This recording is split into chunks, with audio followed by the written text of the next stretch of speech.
Ini main bola udah mirip perang aja. Pastor bawa kejutan lain, pelatih Bahrain telan ludah sendiri. Drama laga antara Bahrain kontra Indonesia sepertinya kembali memunculkan kontroversi baru.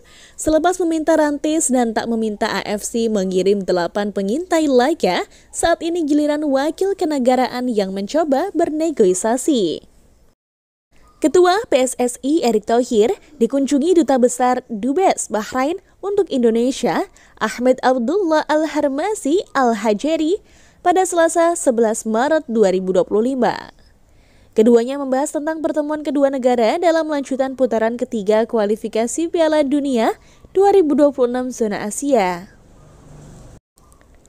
Hari ini saya bertemu dengan Ambassador of the Kingdom of Bahrain HE Mr. Ahmad Abdullah Al-Harmasi Al-Hajeri.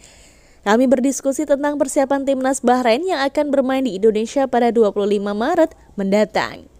Kata Erick dalam unggahan dari Instagram resminya Selasa. Erick mengatakan Indonesia akan menjadi tuan rumah yang baik untuk Bahrain, seperti yang mereka lakukan saat menjamu Jepang dan Arab Saudi pada November tahun lalu. Kita sebagai bangsa besar juga sudah menunjukkan bisa menjadi tuan rumah yang baik saat pertandingan kandang melawan Arab Saudi dan Jepang sebelumnya. Kami ingin seluruh fans tuan rumah maupun tim tamu bisa menikmati pertandingan dengan aman dan nyaman, ucap Erick Thohir dalam akun Instagram miliknya. Misi Abdullah bertemu kedua tokoh itu adalah terjaminnya keamanan para pemain Bahrain selama berada di Jakarta. Saya berharap seluruh rangkaian pertandingan nantinya bisa berjalan dengan aman dan lancar, pinta Abdullah kepada Dito. Dubes Bahrain benar-benar ingin memastikan insiden beberapa waktu lalu saat timnasnya menjamu Indonesia di Rifah 10 Oktober 2024 tak berujung balas dendam dari para supporter merah putih. Namun yang dilakukan oleh Dubes Bahrain ini menunjukkan bahwa pemerintah mereka mendukung secara terang-terangan kecurangan yang dilakukan oleh federasi. Bagaimana tidak, hanya untuk menutupi keburukan mereka, Dubes Bahrain ini rela melakukan negosiasi, padahal ini bukan tempat. Toh, jika sejauh ini para supporter serta pemain juga menunjukkan sportivitas tinggi di dalam lapangan. Di sisi lain, pelatih Bahrain dengan Talajik heran timnas Indonesia punya pemain baru terus-menerus derang lanjutan putaran ketiga kualifikasi Piala Dunia 2026. Juru taktik asal Kroasia itu menyoroti kehadiran banyaknya wajah anyar dalam periode waktu berdekatan. Namun ia menyatakan tak gentar terhadap pemain-pemain baru di timnas Indonesia. Melawan Indonesia di setiap daftar pemain ada saja 2 atau 3 pemain baru. Sekarang ada 1 kiper dari Serie A, Emil Audero, dan 2 lainnya dari Liga Belanda. Rasanya seperti melawan Belanda, kata Talajik dikutip dari GDN Online. Indonesia baru saja kedatangan wajah anyar terkini. 3 pemain yakni Emil Audero, Dean James, dan Joy Pelupesi. Ketiga pemain itu sedang menanti perpindahan federasi dari negara masing-masing ke Indonesia.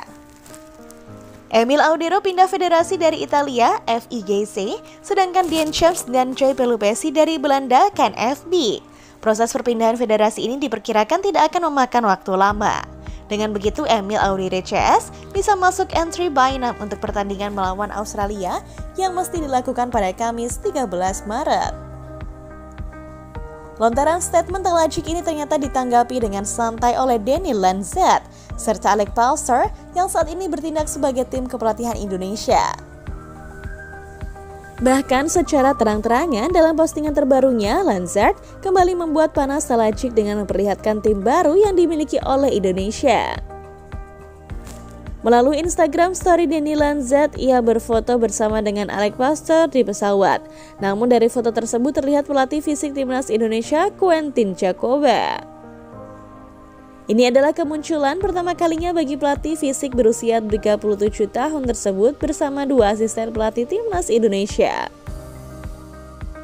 Meskipun belum diperkenalkan secara resmi oleh PSSI, Quentin Jacoba sudah memastikan bahwa ia adalah bagian dari tim pelatih timnas Indonesia melalui postingan di Instagramnya beberapa waktu lalu. Tidak hanya Quentin Jacoba, ada satu wajah baru yang berada di foto tersebut. Dia adalah Jordi Kruytenberg yang diketahui merupakan seorang video analisis. Melansir Transfer Market Rabu 12 Maret, Jordi saat ini merupakan video analis untuk US Tristene yang berlaga di Serie C Italia. Pria asal Belanda tersebut sebenarnya sempat bekerja sama dengan pelatih timnas Indonesia saat ini, Patrick Kluivert, ketika masih menukangi klub Liga Turki Adana Demirspor. Untuk saat ini belum ada kabar dari PSSI. Apakah ia memang menjadi bagian dari timnas Indonesia mengingat kontraknya bersama US Tristene akan berakhir Juni 2026. Khusus untuk Quentin Džakoba dilansir dari bola.com, sebelum menjadi pelatih fisik ia adalah pemain sepak bola profesional yang berkarir di Curaçao dan Belanda. Ia pernah bermain di klub-klub seperti FC Eindhoven dan Kozakken Boys. Pengalaman sebagai pemain bola memberinya pemahaman mendalam tentang aspek fisik yang dibutuhkan oleh para atlet. Džakoba memiliki pengalaman sebagai pelatih fisik di berbagai klub, termasuk menjadi pelatih fisik timnas Curaçao dari 2020 hingga 2023. Terakhir ia menjabat sebagai pelatih fisik di klub Turki Adana Demirspor sebelum bergabung dengan timnas Indonesia.